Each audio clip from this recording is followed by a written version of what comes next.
Hello, dear professor. My name is Lisa de los Santos. Um, well, I am an English teacher. I have been working in the English immersion program since 2020, ever since I graduated in the same program. Currently, I've been hired as a teacher in Minerd, so I am trying to cope between the two jobs, let's say.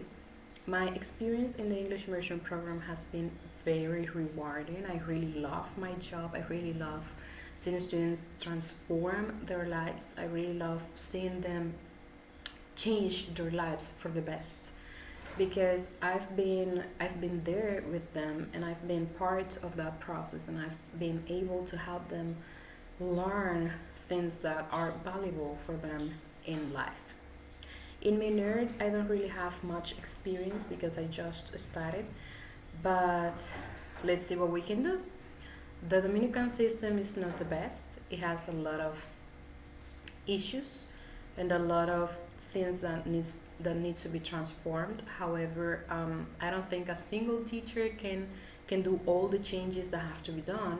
But with my let's say with my expertise, I can try and do my best to hopefully wait and see that all the other teachers do their best and maybe we can have some transformation in the Dominican system.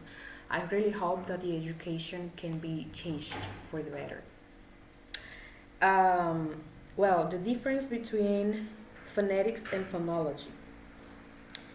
Phonetics and phonology are two similar terms, but they are a little bit different.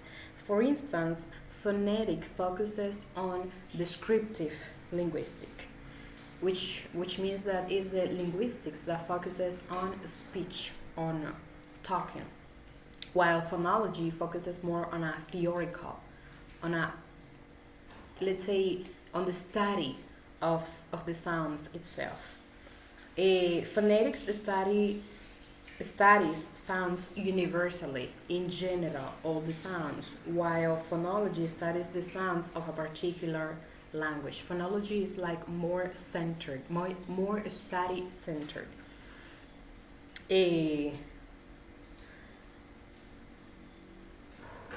phonetics studies articulation production in general, while phonology studies on the selection of one specific sound. A phonetics is like the sounds in general, and phonology is the study of the specific sounds in the specific sounds of a language. Then, strategies, my old strategies and the ones that have been useful and that I can consider in my future or the future of my students. This is interesting because actually I think I am going from the best to the worst. I don't want to sound radical, but my experience in the English immersion program is very rewarding. I think I've used a lot of strategies that have helped me a lot while helping my students on the way. For instance, one strategy that I can mention is that in the English immersion program, I use the direct method, focused on a communicative perspective, while in Minerd, something that has been useful for some teachers which have talked to me about it is translation. I don't think translation is an effective method. However, something that I am planning to implement in my future lessons in Minerd, which is a little bit more challenging for me now, is to rather than teaching them translation, which has like demonstrated that it's not useful, I am going to try to teach them through conversations. I am going to take them from the simple to the more sophisticated and complex.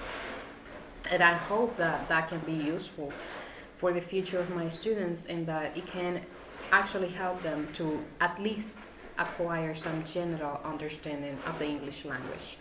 So that has been all from my part. I hope that all the information I shared here was understandable at least. Thank you so much and see you next time. Bye bye.